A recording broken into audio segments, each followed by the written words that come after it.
Բարև ձեզ, եթերում ուղիղ խոսքն է, այսօր ուղիղ խոսելու ենք Հայաստանի անվտանգային հարցերի, սպառնալիքների և մարտահրավերների մասին։ Մեր զրուցակիցն է հանրային գործիչ Նայիրի Հողիկյանը։ Բարև ձեզ, պարոն Հողիկյան։ Բարև ձեզ։ Շնորհակալ ենք հրավերը ընդունելու համար։ Պարոն Հողիկյան, սահմանին տարբեր հաճախականությամբ և ինտենսիվությամբ, բայց կրակոցներ լինում են։ Դուք հաճախ եք լինում սահմանամերձ գյուղերում և զրուցում եք տեղի բնակիչների հետ։ Ինչ եք արձանագրել։ Ամեն օր թշնամին կրակում է առաջնագծում, երբեմն կրակում է օդ, երբեմն կրակում է ուղիղ մեր դիրքերի վրա։ Կարող եմ հստակ թիրախային կամ անվանական ասել, որ Վարդենիսի մեր հայկական դիրքերի ուղղությամբ ամեն օր թշնամին կրակում է, Կուտականի, Կութի, Նորաբակի, Աղբրաձորի ուղղությամբ, Վերին ուղղությամբ, Վերին իդեպ Հայաստանի Հանրապետության, այսպես ասած, ինքնիշխան տարածքից առաջին գյուղն է, որը Նիկոլ Փաշինյանի կառավարման ժամանակ ամբողջությամբ հայաթափվել է Հայաստանի Հանրապետության, ոչ թե Արցախի Հանրապետության, որովհետև թշնամին կանգնած է Վերին շորժայից մոտ 500 մետր հեռավորության վրա եւ անընդհատ կրակում է գյուղի ուղղությամբ եւ գյուղում այսօր փաստորեն փաստացի հայեր չկան։ Թշնամին կրակում է նաեւ Գորիսի տարածաշրջանի Սիսիան-Գորիս հատվածի Սև լճից մինչև Արավուս եղած այնտեղ կա ուրեմն Խնածախ, Խոզնավար, Արավուս, այս գյուղերի ուղղությամբ հիմնականում Խնածախի եւ Խոզնավարի ուղղությամբ է կրակում։ Թշնամին կրակում է Ներքին Հանդի ուղղությամբ, թշնամին կրակում է Նռնաձորի ուղղությամբ, իհարկե Նռնաձորը Մեղրիի տարածաշրջանի շատ մոտիկ չի առաջնագծին, բայց ես ուղղություններն եմ ասում։ Պիտի ասեմ, որ ի տարբերություն զորքի բնակչության մեջ որոշակի այսպես մտահոգություն առաջացնող տրամադրություններ կան եւ դա հասկանալի է։ Մարդիկ տեսել են Արցախի բռնի հայաթափում, տեսել են, որ Հայաստանի Հանրապետության քաղաքական իշխանությունները տեր չեն կանգնում իրենց հայրենակիցներին եւ բնականաբար մարդկանց մոտ հարց է առաջանում, թե ինչպես է լինելու իր երեխայի ճակատագիրը։ Ցավոք սրտի կան գյուղեր, որտեղից որոշակի քիչ, բայց արտագաղթ կա։ Հասկանալի է, չես կարող մարդկանց մեղադրել, բայց մտահոգիչ է, որովհետև թշնամու նպատակն էլ հենց դա է, որպեսզի հայկական առաջնագծին մոտ սահմանապահ գյուղերը դատարկվեն։ Իհարկե, այս պայդրությամբ դա համատարած բնույթ չի կրում, իհարկե այնպես չի, որ այսպես մասշտաբային մարդիկ հեռանում են, բայց մի ընտանիքի հեռանալը եւս արդեն խնդիր է։ Ես հույս ունեմ, որ այդ մարդիկ, ովքեր օրինակ Խնածախից դուրս են գալիս, այդ մարդիկ, ասենք, մի տարի հետո կամ մի քանի ամիս անց կվերադառնան իրենց տներ։ Ի տարբերություն բնակչության, զորքը բավական ամուր է, բավական լավ վիճակում է եւ հոգեբանական կամային առումով եւ առաջնագիծը պահելու իրենց դիրքերը պահելու առումով բավական կամային են, վախ որպես այդպեսին չկա։ Իհարկե մերոնք չեն կրակում թշնամու վրա, թշնամին կրակում է մերոնց վրա, մերոնք չեն կրակում, որովհետև ես կարծում եմ ճիշտ են անում, որ չեն կրակում, որովհետև թշնամու նպատակը հետեւյալն է։ Ստեղծում են մի իրավիճակ, երբ որ դու այդ սադրանքին կուլ գնաս, դու էլ կրակես եւ իրենք դա ներկայացնեն, տեսեք հայերը կրակում են, մենք այս ամիսներ շարունակ ասում ենք հայերը կրակում են, տեսեք կրակում են եւ լայնամասշտաբ հարձակում սկսեն։ Պետք է արդյոք մեզ պատերազմ այս պահին Ադրբեջանի հետ։ Ես կարծում եմ ոչ։ Ինչու պետք չի, որովհետեւ նախ դա նշանակում է զոհեր, դա նշանակում է ավերածություններ եւ դա նշանակում է նոր ողբերգություններ։ Էլ չասեմ, որ այս պահին Հայաստանի Հանրապետության քաղաքական իշխանությունը չունի այն կամքը եւ այն վճռականությունը, որպեսզի օրինակ զորքին առաջ գնալու հրաման տա։ Ես կարող եմ ձեզ միանշանակ ասել, որ մեր զորքը ունի առաջ գնալու հնարավորություն։ Եվ կան տեղեր, որ օրինակ 2023 թվականին թշնամու հարձակման, օրինակ մայիս ամսին, թշնամու հարձակման ժամանակ մեր զորքը որոշ տեղերում առաջ է գնացել։ Ես պիտի ուրախությամբ ասեմ, որ մեր զորքը շատ հրամանատարներ, ոչ բոլորը, բայց շատ-շատերը հստակ իրենց առաջ այսպես պայման են դրել, նպատակ են դրել, որ սա պաշտպանական զորք չի, սա հակահարձակողական զորք է։ Եվ թշնամու հարձակման դեպքում պետք է ոչ միայն պաշտպանել մեր բնագծերը, այլև առաջ գնալ եւ թշնամուն հետ շպրտել մեր բնակավայրերից հեռու խորը թիկունք։ Իսկ ինչու հիմա մեզ պետք չի, եթե հիմա մենք կարող ենք հարձակվել, որովհետև գիտեք, սա արդեն քաղաքական հարց է։ Որովհետև եթե մի իշխանություն, որը դարձել է գերի այլ երկրի, թշնամի երկրի իշխանության ձեռքին օբյեկտիվ եւ սուբյեկտիվ պատճառներով։ Եթե կուզեք դա էլ կարող եմ ասել ինչն է օբյեկտիվ, ինչն է սուբյեկտիվ։ Բայց եթե դարձել է գերի, ինքը չի կարող իր մեջ այդպես ուժ գտնել եւ զորքին առաջ գնալու հրաման տալ։ Այ վաղը երբ որ կունենանք ազգային իշխանություն, իսկ կունենանք ազգային իշխանություն, շատ շուտով, առավելագույնը 1 տարի անց, այդ ժամանակ հրաման կտրվի զորքին առաջ գնալ։ Զորքի ֆակտորը իհարկե շատ կարևոր է եւ իհարկե բնակչությունը իրեն անվտանգ է զգում, երբ գիտի զորքը պահպանում է, բայց երկրում որտեղ իշխանությունը ինքն իրեն անվանում է տգետ, քաղաքացին ինչպես կարող է իրեն անվտանգ զգալ։ Հա, բայց քաղաքացին չգիտի, որ այդ իշխանությունը տգետ է։ Կամ նոր է իմանում, որ տգետ է։ Չէ, դա խնդիր չկա, իրենք ուղղակի լսել եք այն անեկդոտը հայտնի, դեռ սովետական տարիներից է գալիս։ Պատմեմ։ Իհարկե։ Մի ոստիկան պայմանական ասենք, ոստիկան թեպետ ես համաձայն եմ այդ թութակի հետ։ Մեկի տուն է գնում, ով մի մարդու տուն, ով թութակ է պահում, եւ այս թութակը այս ոստիկանին անընդհատ ասում է հիմար եւ տգետ։ Անընդհատ ասում է տգետ, հիմար, տգետ, հիմար։ Այս ամեն անգամ ոստիկանին հենց այս թութակը այսպես է անվանում, խոսող թութակը։ Այս ոստիկանը տուգանում է թութակի տիրոջը եւ դարձրել է իր համար լավ փող աշխատելու տեղ, կոռուպցիայի լավ տեղ, ինչպես հիմա է, չէ՞, այդպես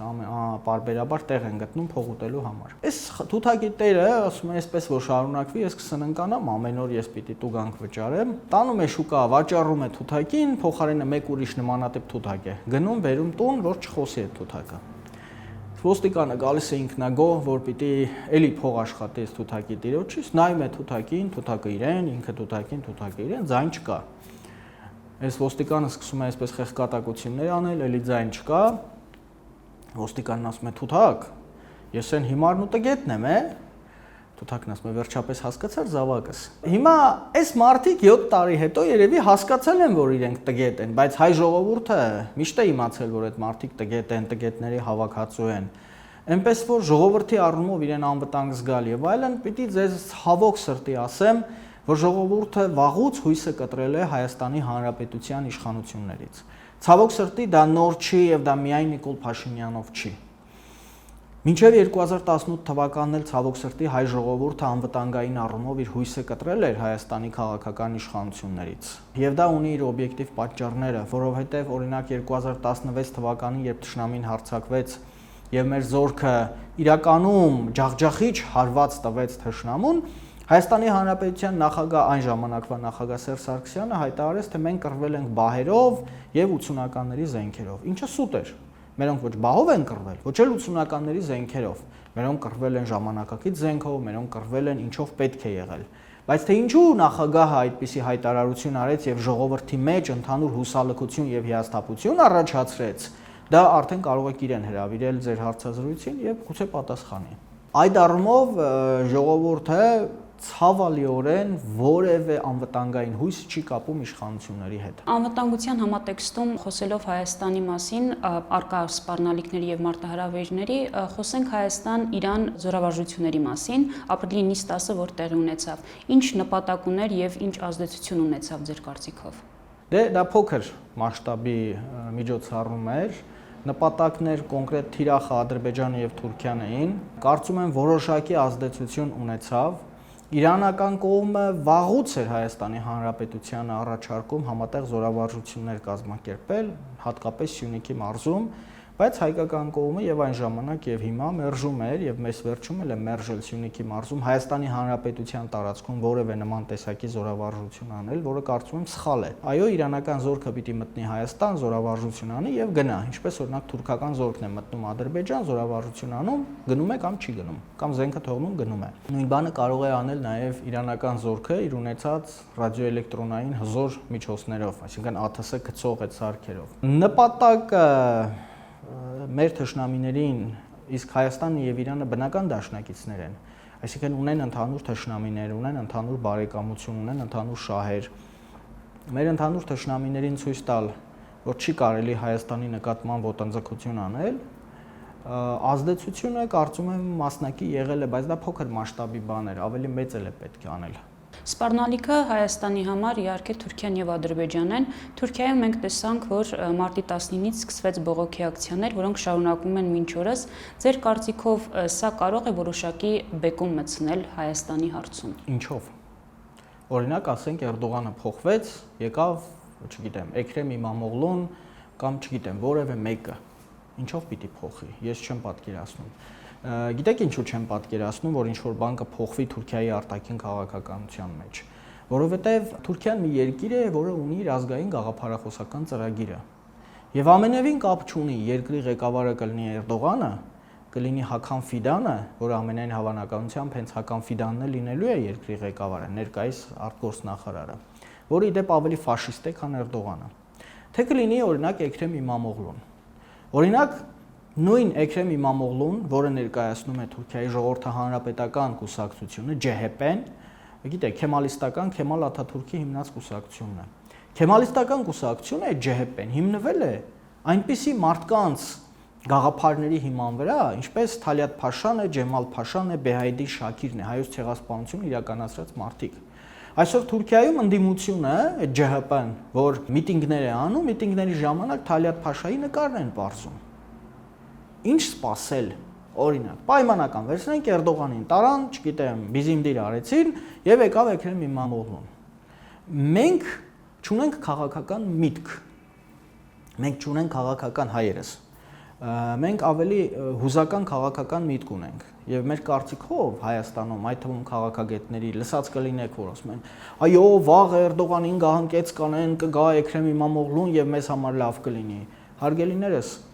Թուրքիան մի երկիր է, որը ունի ազգային գաղափարախոսական ծրագիր, որը մշակվել է 1921 թվականին Քեմալ Աթաթուրքի երիտ թուրքերի ֆաշիստական թուրքական առաջնորդների կողմից, որը կոչվում է 6 նետերի գաղափարախոսություն։ Եվ դա 1938 թվականից Թուրքիայի սահմանադրության հիմքում է։ Դրա կարևոր կետերից մեկը Հայաստանի պետականության ոչնչացումն է։ Եվ երբ որևէ մեկը Թուրքիայում իշխանության է գալիս, նրանք փոքր այսպես մանր նյուանսների վրա են խաղում, ոչ թե արտաքին քաղաքականության։ Այսինքն Թուրքիան լինի Էրդողան, Հական Ֆիդան, Իմամօղլու կամ չգիտեմ ով, կարող է գալ իշխանության, օրինակ որոշել, որ ասենք թուրքական զորքը Սիրիայի այսինչ տարածքից տեղափոխվում է այնինչ տարածք, կամ քրդերին ավելի շատ են ճնշում, թե ավելի քիչ են ճնշում, բայց ասել, որ օրինակ Էքրեմ Իմամօղլուն, ՋՀՊ-ն, ընդդիմությունը գա իշխանության եւ օրինակ կճանաչի հայոց ցեղասպանությունը, մեզնից ներողություն կխնդրի, Կարսն ու Արդահանը մեզ կնվիրի, կամ գոնե Ադրբեջանին չի օգնի Հայաստանի դեմ պատերազմում, դա միամտություն եւ կներեք մանկամտություն է։ Բայց ես պիտի մի ուրիշ բան ասեմ, երբ դուք նշեցիք ձեր խոսքում, որ մեր հիմնական սպառնալիքը Ադրբեջանը եւ Թուրքիանն են, չէ՞։ Ես ձեզ ուզում եմ վստահեցնել, Թուրքիան երբևիցե Հայաստանի Հանրապետության վրա չի հարձակվելու, ուղիղ հարձակում չի գործելու։ Այն հիմար մտքերը, որ արտահայտում են Հայաստանի քաղաքական իշխանությունները, ՔՊ, ՄՊ, Նիկոլ եւ այլն, երբ որ ասում են, այ որ մենք սա չզիջենք, Թուրքիան կհարձակվի մեզ վրա, լսել եք մեկ էլ ասում է, այ եթե ես այսինչ զիջմանը չգնամ, Թուրքիան Արմավիրի մարզի վրա կհարձակվի։ Դա տարածքական գյուղ է։ Այո, դա մեծագույն հիմարություն է։ Այդպիսի բան չի կարող լինել։ Գիտեք ինչու չի կարող լինել։ Եթե Թուրքիան պայմանական հարձակվի Հայաստանի Հանրապետության վրա, նկատի ունեմ հենց ինքը Թուրքիայի Հանրապետություն, ոչ թե ասենք օրինակ ադրբեջանական համազգեստ հակած թուրք զինվորները, այլ Թուրքիայի պետությունը, դա կլինի արդեն համաշխարհային պատերազմ, որովհետև Հայաստանի եւ Թուրքիայի սահմանը արևելքի եւ արևմուտքի սահմանն է, ՆԱՏՕ-ի եւ Ռուսաստանի սահմանն է։ Պատահական չի, որ սահմանի այս կողմում ռուսական զորքն է կանգնած, այն կողմում ՆԱՏՕ-ի զորքն է կանգնած։ Դուք գիտեք, որ Արարատ սարի երկու լանջերին ՆԱՏՕ-ի երկու խոշոր ռազմաբազաներ կան։ Եվ եթե ՆԱՏՕ-ի զորքը հարձակվում է, պիտի կրակի ռուսական զորքի վրա, չէ՞։ Ի տարբերություն Արցախի խաղաղապահ զորակազմի, որը չուներ մանդատ, պատճառները չենք քննարկում, բայց չուներ մանդատ Արցախը պաշտպանելու։ Փաստաթղթում ստորագրված էր, որ նրանք մենակ պիտի այնտեղ կանգնեն։ Ապա Ռուսաստանի զորքը ունի մանդատ եւ պարտադիր պայման եւ պատասխանատվություն Հայաստանի Հանրապետության արևմտյան սահմանները պաշտպանելու 311 կիլոմետր հայ-վրացական սահմանից մինչև Նախիջևան, մինչև Երասխ։ Եթե Թուրքիան կրակում է, ապա պիտի ռուսների վրա կրակի առաջին հերթին։ Հիմա դուք պատկերացրեք, թուրքական զորքը կրակում է ռուսական զորքի վրա։ Էլ չեմ ասում մանրամասները։ Հետևաբար այդ հեքիաթները հեքիաթ են։ Խոսենք Հայաստանի ռազմական դաշնակցի, ինչը իհարկե հիմա մի փոքր հակասական է Ռուսաստանի մասին։ Հայաստանի Հանրապետության վարչապետ Նիկոլ Փաշինյանը հայտարարել է, որ մասնակցելու է մայիսի 9-ի տոնակատարություններին։ Ձեր կարծիքով սա ինչ ժեստ է։ Շատ սովորական քաղաքական գործողություն է։ Բայց այդպես էլ պիտի լինի։ Հայաստանը եւ Ռուսաստանը երբեք չեն դադարել լինել ռազմավարական գործընկերներ, դաշնակիցներ։ Հայաստանը եւ Ռուսաստանը ակտիվ տնտեսական հարաբերություններ ունեն, ինչու պիտի չգնա։ Եթե չգնար, ես կմտածեի, որ հիմարի մեկն է։ Բայց ելի եմ մտածում այդպես, այնպես չի որ չեմ մտածում, բայց կրկնակի ավել կմտածեմ։ Կներեք հաշվի առնելով, որ անցած տարի չի մասնակցել։ Պարտադիր չի ամեն տարի մասնակցի, անցած տարի շատերը չեն մասնակցել, ինքն էլ կարծեմ կորոնավիրուսով իբր թե հիվանդացավ, չէ՞, թե լուծեր, չեմ հիշում։ Հիմա տեսեք, քաղաքական քարոզչությունը մի բան է, իրականությունը, իրական քաղաքական հարաբերությունները այլ բան են։ Այն բոլոր քարոզչական հայտարարությունները, որ արվում են հայ-ռուսական հարաբերությունների առումով, դրանք ամենևին էլ չեն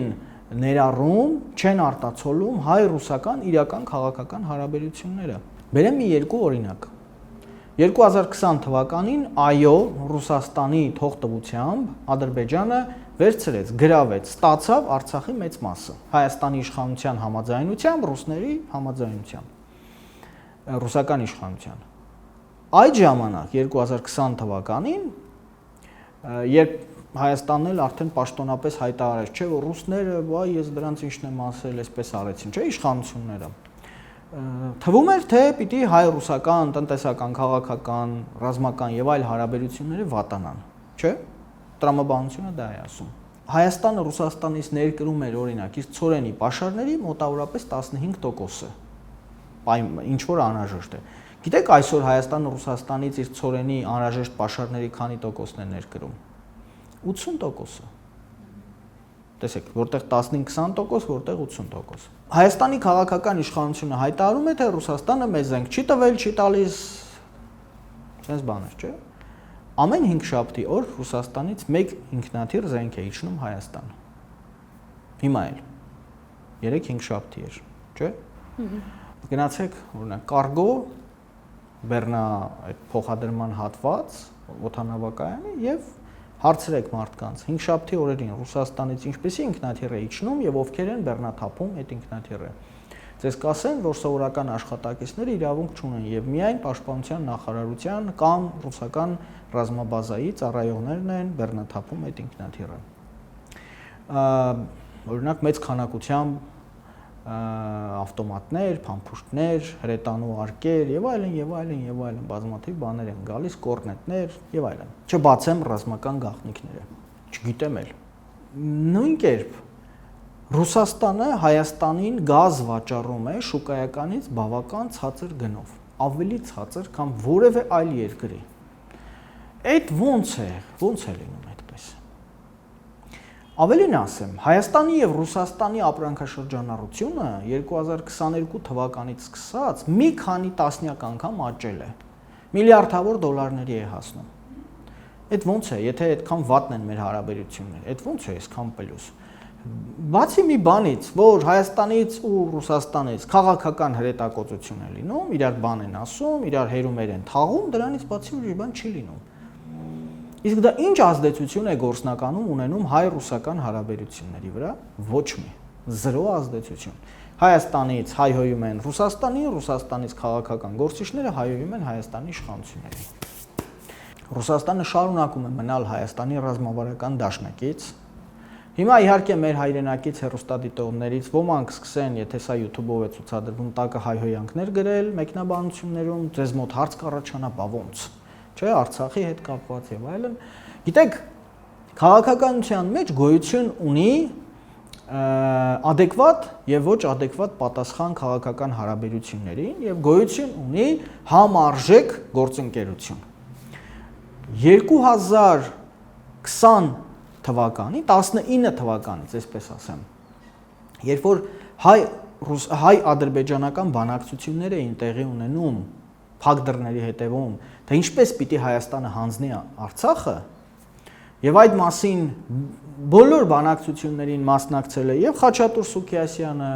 եւ նախկին նախագահ Արմեն Սարգսյանը, եւ Նիկոլ Փաշինյանը, եւ նրա ժամանակին մամուլի խոսնակ Վլադիմիր Կարապետյանը, եւ նրա կինը, որը Կիևում ապահովում էր համապատասխան կապեր, եւ հիմա ինքը նաեւ կարծեմ Ուկրաինայում շարունակում է դեսպան աշխատել։ Եվ էլի շատ մարդիկ, Արսեն Խառատյանը, որը վարչապետի գլխավոր խորհրդականն էր արտաքին հարաբերությունների հարցերով եւ հետագայում տեղափոխվեց 18-ի վերջից տեղափոխվեց ԱՄՆ եւ ապահովում էր անընդհատ հանդիպում էր ԱՄՆ-ում Ադրբեջանի դեսպանի հետ եւ ապահովում էր համապատասխան այդ պայմանավորվածությունները։ Դա փաստ է, դա գաղտնիք չի, դրա մասին բազում հրապարակումներ են եղել, բացահայտումներ, ընդհուպ մինչև փաստաթղթերի բացահայտում, որտեղ հստակ երևում է, որ ասվում է, որ Արսեն Խառատյանը մի քանի հանդիպում է ունեցել Ադրբեջանի դեսպանի հետ եւ ինչպիսի պայմանավորվածություններ են ձեռք բերել։ Եվ այլն։ 2018-19 թվականներին, 18 թվականի սեպտեմբերի 28-ին Դուշանբեում Նիկոլ Փաշինյան, Իլհամ Ալիև հայտնի հանդիպումից հետո պարբերաբար այս հանդիպումները եղել են։ Բնական է, չէ, որ այս հանդիպումները երբ որ լինում են, Ռուսաստանի, ԱՄՆ-ի, Անգլիայի նման երկրների իրենց հատուկ ծառայություններով եւ իրենց այլ միջոցներով իմանում են, որ այսպիսի պայմանավորվածություններ են տեղի ունենում։ 2020 թվականի սեպտեմբերի 1-ին ռուսական կողմից Հայաստանի Հանրապետության անվտանգության խորհրդի քարտուղար Արմեն Գրիգորյանին ուղարկում են ՀԱՊԿ-ի հատուկ զեկույցը, որտեղ նշվում է, որ Ադրբեջանը առաջիկա 1 ամսում Թուրքիայի աջակցությամբ, Իսրայելի աջակցությամբ, ընդհանուր առմամբ ՆԱՏՕ-ի աջակցությամբ հարձակվելու է Արցախի վրա։ Եվ այնտեղ գաղտնագրված կա նշված ռուսերեն լեզվով, որ օրինակ Արցախը անվանված է Արցախիա, Ադրբեջանը անվանված է Ազարիա, Ռուսաստանը անվանված է Հյուսիսային Հանրապետություն, գաղտնագրեր եմ ասում, էլի։ Հայաստանի Հանրապետությունը անվանված է Սևանիայի Հանրապետություն, ՆԱՏՕ-ն անվանված է ինչ-որ, չգիտեմ ինչ կայսրություն, այսպիսի ինչ-որ անվանում կա, թե մի խոսքով, այսպես նշված է, իդեպ ամբողջական այն սցենարն է, ինչը տեղի ունեցավ, հստակ նշված է, որ Ադրբեջանը, Ազարիան, այսպես ասած, հարավային թևից հարձակում է գործելու Արցախիայի վրա, նրանք փորձելու են մտնել դեպի ջրականի կողմով, հետո բարձրանալ, հետո հասնել Շուշի եւ այլ, ամեն ինչ հստակ այնպես ինչպես եղավ 20 թվականի սեպտեմբերին, սեպտեմբեր-հոկտեմբեր ամիսներին հստակ նշված է։ Եվ ինչ է ասում ռուսական կողմը։ Առաջարկում է սեպտեմբերի 15-ին հայ-ռուսական եւ ընդհանրապես ՀԱՊԿ կազմում զորավարժություններ անցկացնել Հայաստանում, ՀԱՊԿ-ի զորքը բերել Հայաստան եւ տանել Արցախ։ Հայաստանի Հանրապետության քաղաքական իշխանությունը Արմեն Գրիգորյան, Նիկոլ Փաշինյան եւ այլն մերժում են, պատասխանելով, որ մենք լուրջ չենք վերաբերվում նման բաների, մենք լավագույն դեպքում կարող ենք հեռավար զորավարժություն անցկացնել։ Այն որ տեսել եք, չէ, երեխաները որ խաղում են, 12 տարեկան տղա երեխաները ավտոմատներով կոմպի առաջ խաղում են։ Նիկոլ Փաշինյանը այդպես էր պատկերացնում ՀԱՊԿ-ի հետ զորավարժությունը։ Այսինքն ՀԱՊԿ-ի զորքը 20 թվականի սեպտեմբերի 15-ին չի գալիս Հայաստան, չի գնում Արցախ։ Հիմա լավ, պատկերացրեք ձեզ մի պահ Ռուսաստանի նախագահ Վլադիմիր Պուտինի տեղում։ Դուք փորձում եք ձեր դաշնակցի, հիմա ես գիտեմ լիքը մարդիկ կմտածեն, ռուսների գործակալ է, տեսեք ինչեր է ասում։ Դուք ունեք այդ տիտղոսը։ Տիտղոսը ունեմ, չէ՞։ Բայց այն որ ասում են ճիշտ խոսողի գլուխը ծակ է։ Հիմա այդպես է։ Իդեպ այն որ մի պահ եղավ, որ մենք արդեն փակել էինք օդը եւ ադրբեջանական թուրքական բայրակթարները չէին կարողանում Արցախի երկնքում ազատ շարժվել եւ հարվածել մերոնց, դա եղել է նախ ռուսական հակաօդային պաշտպանության եւ ռադիոէլեկտրոնային միջոցների շնորհիվ, ապա իրանական։ Հիմա մեր մյուս դաշնակիցը Իրանը 2020 թվականի հոկտեմբերի 4-ին, երբ Նիկոլ Փաշինյանի եւ նրա ուղիղ աջակից Կոմիտաս Մուրադյան, գեներալ Կոմիտաս Մուրադյանը, որը պատերազմից շաբաթներ առաջ նշանակվեց հարավային ստորաբաժանումների հրամանատար, այսինքն ջրականի, կովսականի եւ Վիզուլիի, Վարանդայի զորքերի ստորաբաժանումների հրամանատար գեներալ պատերազմի 3-4 օրը, որ ամբողջ զորքը իրեն է ենթարկվում այդ հարավային թևում, նստում է շտապօգնության ավտոն, փախչում է դիրքերից։ Զորքը մնում է անգլուխ։ Ու դուք պատկերացրեք մի զորք, որը հերոսաբար կռվում է թշնամու դեմ, թշնամին 100 մետր առաջ չէր եկել, առաջին 3-4 օրերին, ու հանկարծ հրամանատարն ասում է, թքած ունեմ, փախչում է։ Նստում շտապօգնության մեքենան, փախչում է, Կոմիտաս Մուրադյան։ Զորքը պարզ է, չէ, երբ որ հրաման չունի, չգիտի ինչպես պիտի կռվի, ինչ պիտի անի եւ այլն, սկսում է արդեն քաոսային, այսպես խոճապային վիճակի մեջ ընկնել։ Իհարկե Կոմիտաս Մուրադյանը դատված չի։ Եվ Նիկոլ Փաշինյանի ակտիվ աջակիցն է այսօր եւս։ Այդ ժամանակ, երբ հոկտեմբերի 4-ին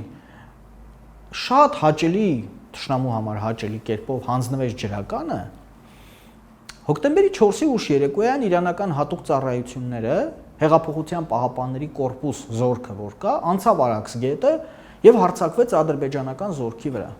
200-ից ավել ադրբեջանցիներ եւ ահաբեկիչներ Սիրիայից բերված սպանվեցին ջրականի մոտ, որից հետո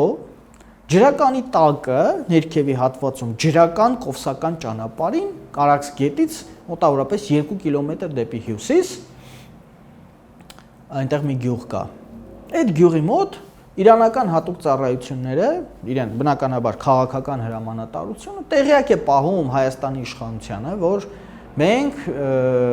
այս գործողությունն ենք արել, ձերոնք թեպետ այսպես արագ տեմպերով նահանջել են, բայց հիմա թշնամուն ադրբեջանա-թուրքական ահաբեկչական զորքին մենք շպրտել ենք, հետ ենք շպրտել դեպի ելման դիրքեր։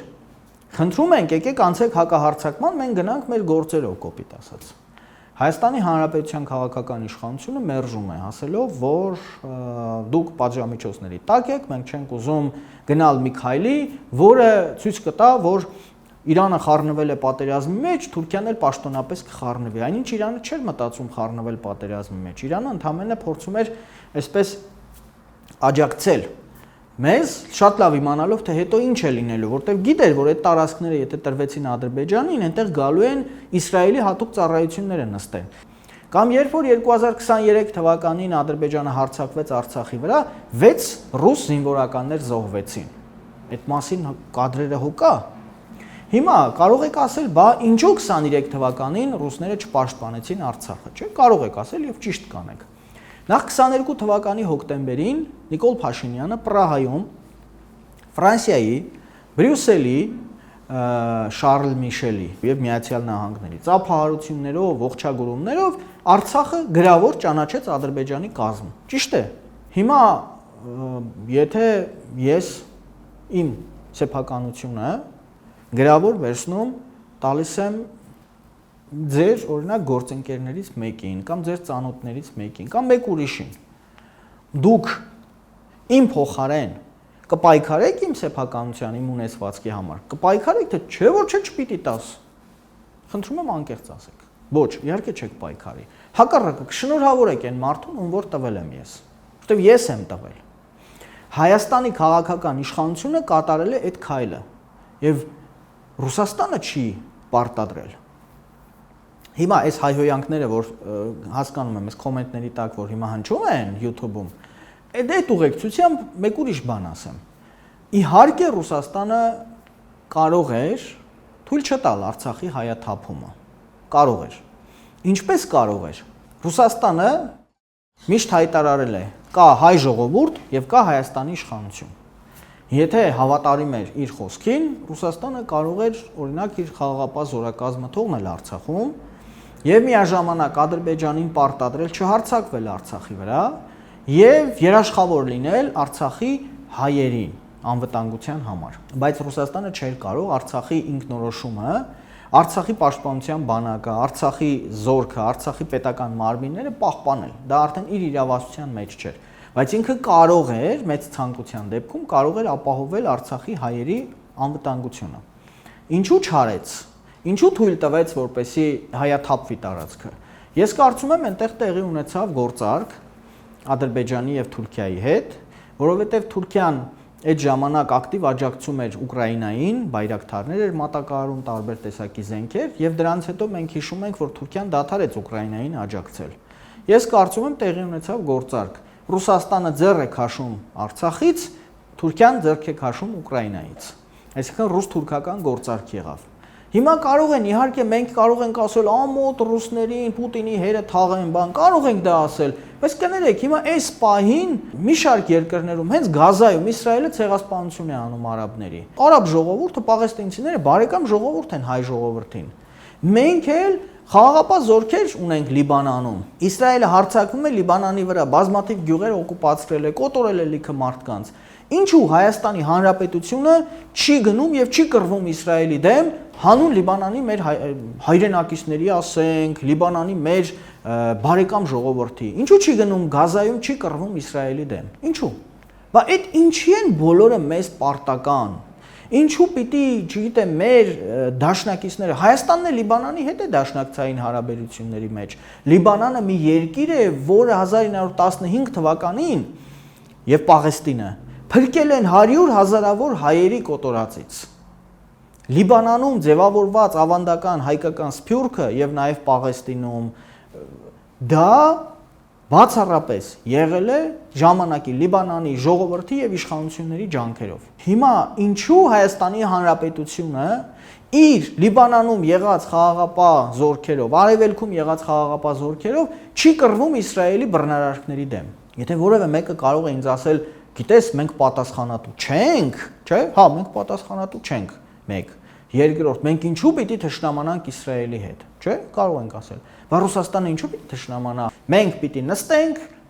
չաղանանք, նյութի մասին մտածենք, որտեղ հաց այնտեղ կաց, ես ժողովրդի մասին չեմ ասում, ես քաղաքական գործիչների մասին եմ ասում։ Իսկ պիտի ուրիշները մեր փոխարեն մտածեն։ Հիմա լսել եք, չէ՞, մեկ ասում են, չէ, Հայաստանում բան չի փրկվի, դե դրսից մեկը գա Հայաստանը փրկի։ Դրսից եկավ Հայաստանը չի փրկի, իրեն է փրկելու, դրսից եկավ ուտելու է, դրսից եկավ դրսի փողերն է, դրսի շահերի համար է ծառայելու։ Տարածաշրջանից անցնենք միջազգային հարաբերություններ։ Մենք ականատես եղանք 2025 թվականի հունվարից աշխարհաքաղաքական փոփոխության։ Դոնալդ Թրամփի ընտրմամբ, այսինքն արդեն իշխանության գալով։ Հայաստանը ձեր կարծիքով ինչ դիրք պետք է ունենա գրավի այս իրավիճակում, որտեղ վերադասավորումները դեռ ընթանում են։ Նախ հիմա տեղի է ունենում աշխարհի 6-րդ վերաբաժանումը, 6-րդ աշխարհակարգն է։ Այդ մասին վերջին 2 տարին ես անընդհատ խոսում եմ։ Իդեպ աշխարհում պատահական այդպես վայ, հանկարծ Թրամփը ընտրվեց, վայ, սա եղավ, վայ, նա եղավ, այդպես չի լինում, դրանք բոլորը շատ չեմ ասում պատերազմները, ելքերը կանխորոշված են եւ այլն, այդպես չի, բայց քաղաքական զարգացումները, քաղաքական այդ օրինակ, չգիտեմ, որ ասում են, այ եթե Թրամփը ընտրվի, ապա այսպես կլինի, մինչև Թրամփի ընտրվելը արդեն հստակ Թրամփը, Պուտինը եւ այլն, Պողոսը, Պետրոսը, Մարտիրոսը հստակ իրենց բանակցությունները վարել են եւ իրենց պայմանավորվածությունները ունեն։ Հայաստանի դիրքորոշումը, Հայաստանը այս պահին վերածվել է աշխարհաքաղաքական գնդակի։ Մեծ հաշվով ցավոք սրտի Հայաստանը այսօր չի կարող որևէ դիրքորոշում ունենալ եւ այդ դիրքորոշումը երկար պահել, երկու պատճառով։ 1, որովհետև դավաճանել է Հայաստանի կառավարությունը, Հայաստանի քաղաքական իշխանությունը անվստահելի դավաճանների կառավարությունը, իսկ դավաճաններին ոչ ոք լուրջ չի վերաբերվում եւ ոչ ոք չի վստահում։ Սա 1։ Երկրորդ, Հայաստանի պետականությունը չունի իր ազգային գաղափարախոսական ծրագիրը, ինչպես նշեցի Թուրքիայի դեպքում, հա։ Հետևաբար այս երկուսի բացակայության պայմաններում Հայաստանը աշխարհաքաղաքական գնդակ է որպես այդպիսին։ Եվ այստեղ մեր այս պահի միակ հույսը հայկական բանակն է, որ բանակը իր մեջ պիտի կամք գտնի, վճռականություն գտնի եւ կարողանա պաշտպանել այս պահի մեր պայմանական սահմանը, մինչեւ Հայաստանում առաջիկա 1 տարվա ընթացքում իշխանություն փոխվի եւ նոր ազգային իշխանությունները ձևավորեն ինչպես ազգային իշխանություն, ազգային կառավարություն, այնպես էլ ազգային գաղափարախոսական ծրագիր, իր հստակ ասելիքով, իր հստակ պլանավորմամբ եւ այդ ժամանակ նոր միայն կարողանանք որոշակի ասելիք ունենալ։ Ձեր կարծիքով կա այդ ուժերի համար հնարավոր տեխնացում։ Դե չունենք։ Անուն նկատի ունեք։ Այո։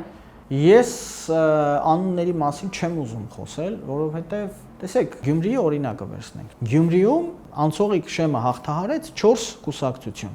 Վարդան Ղուկասյան, Կարեն Սիմոնյան, Մայր Հայաստան, Ռուբեն Մխիթարյան եւ Մարտուն Գրիգորյան։ Հավատացնում եմ ձեզ, այդ 4-ից ով էլ որ լիներ Գյումրիի համայնքապետ, ամեն ինչ նույն կերպ էր լինելու, կառավարվելու էր այնպես, ինչպես կկառավարի Վարդան Ղուկասյանը։ Կլիներ Ռուբեն Մխիթարյանը, Կարեն Սիմոնյանը, թե Մարտուն Գրիգորյանը, կլիներ կառավարումը նույն կերպ, որովհետև այսպես կոչված կոալիցիոն կառավարություն է, ճիշտ է կոալիցիայի հուշագիր չկա, բայց կոալիցիայի սկզբունքով է։ Եվ հետևաբար փոխադարձ զսպիչների եւ հակակշիռների համակարգ է գործում։ Հայաստանում այսօր գոյություն ունեցող քաղաքական ուժերից, դաշինքներից եւ այլն որևէ մեկը միայնակ չի կարող Նիկոլ Փաշինյանին հեռացնել կառավարումից։